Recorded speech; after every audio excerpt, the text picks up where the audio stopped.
ఈ నెల 15న జరగబోయే ఇండియా పాకిస్తాన్ మ్యాచ్కు సమయం దగ్గర పడుతున్న వేళ రెండు వైపుల జట్లు భారీ వ్యూహాలతో సిద్ధమవుతున్నాయి. ఇక టీమిండియా విషయానికొస్తే పేపర్ పోస్టులో కనపడుతున్న స్క్వాడ్ను చూస్తే చాలా బలంగా కనిపిస్తుంది. మరియు టీ20 ఫార్మాట్లో వరల్డ్ నెంబర్ స్థానంలో ఉంది. కానీ మొన్న జరిగిన తొలుత మ్యాచ్ యూఎస్ఏతో జరగగా ఆ మ్యాచ్లో టీమిండియా బ్యాటింగ్ చాలా వీక్గా కనిపించింది. ఒకానొక దశలో చిన్న జట్టు అయిన యూఎస్ఏ చేతిలో ఓడిపోయి భంగపాటు తప్పదేమోనని అనుకున్నారంతా. కెప్టెన్ సూర్యకుమార్ వికెట్ పడిపోతున్న అడ్డంగా నిల్చుని గౌరవప్రదమైన స్కోర్ అందించడంతో మన బౌలర్లు పోరాడి యూఎస్ఏను ఓడించే అవకాశం లభించింది. ఇక బ్యాటింగ్ విషయానికొస్తే ఫస్ట్ బాల్కే 6 కొట్టి స్టార్ట్ చేసే ఓపెనర్ అభిషేక్ శర్మ ఈ మధ్యకాలం ఫస్ట్ బాల్కే అవుట్ అవడంతో టీమిండియాలో అభిమానుల్లో కలవరం మొదలైంది.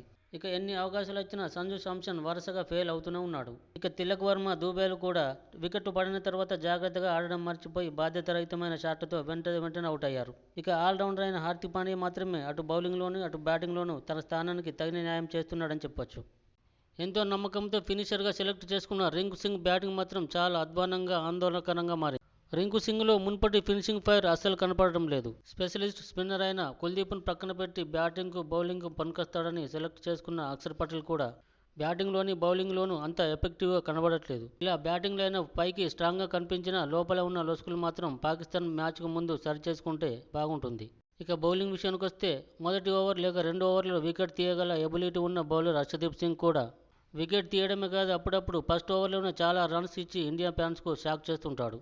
నిన్న జరిగిన నమీబియా మ్యాచ్లో కూడా ధారాళంగా పరుగులు సమర్పించుకున్నాడు. ఇక ఇండియా జట్టుకు వికెట్ కావాల్సినప్పుడల్లా రన్స్ ఆపాలన్న ఆపద్ బాంధవుడిగా బుమ్రాను మాత్రమే నమ్ముకోక తప్పడం లేదు.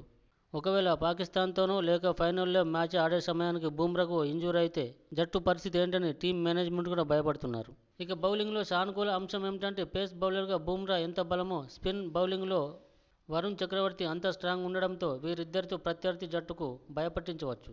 ఇక ఓవరాల్గా బ్యాటింగ్లోనూ బౌలింగ్లోనూ చిన్న లోపాలు సరిచేసుకుంటే ప్రత్యర్థి జట్టుకు బలంగా ప్రమాదకరంగా కనిపించే అవకాశం ఉంది. ఇక పాకిస్తాన్ జట్టు చూస్తే ఓపెనర్గా ఫర్జాన్ మంచి ఫామ్లో ఉన్నాడు. గత ఆసియా కప్ మ్యాచ్లో బుమ్రా బౌలింగ్లో ఒకే ఓవర్లో 3 సిక్స్లు కొట్టి ఇండియన్ ఫ్యాన్స్కు షాక్ ఇచ్చాడు. ఇప్పుడు అదే కాన్ఫిడెంట్తో మొన్న యూఎస్లో జరిగిన మ్యాచ్లో కూడా ఫీల్డింగ్ చేస్తూ ఈసారి బుమ్రా బౌలింగ్లో 6 బాళ్లకు 6 సిక్స్లు కొడతానంటూ పక్కనున్న అభిమానులతో చెప్పుకొచ్చాడు. పాకిస్తాన్ మెయిన్గా నమ్ముకున్నది వాళ్ళ స్పిన్ బౌలింగ్. మొత్తం 4 స్పిన్నర్లను మ్యాచ్లోకి దించడానికి సిద్ధం చేసుకున్నారు. ముఖ్యంగా చెప్పుకోవాల్సింది వాళ్ళ స్పిన్ బౌలర్ ఉస్మాన్ తారిక్. భారత్తో జరగబోయే మ్యాచ్లో తన బౌలింగ్తో గట్టి సమాధానం ఇస్తానని చెప్పుకొస్తున్నాడు. ఇక భారత్ వాళ్ళ బలాలు బలహీనతలు దృష్టిలో పెట్టుకుని పక్కా ప్రణాళికలతో మ్యాచ్లోకి దిగవలసి ఉంది. సో ఇది ఫ్రెండ్స్, థ్యాంక్స్ ఫర్ వాచింగ్. మన ఛానల్ సబ్స్క్రైబ్ చేసుకోండి.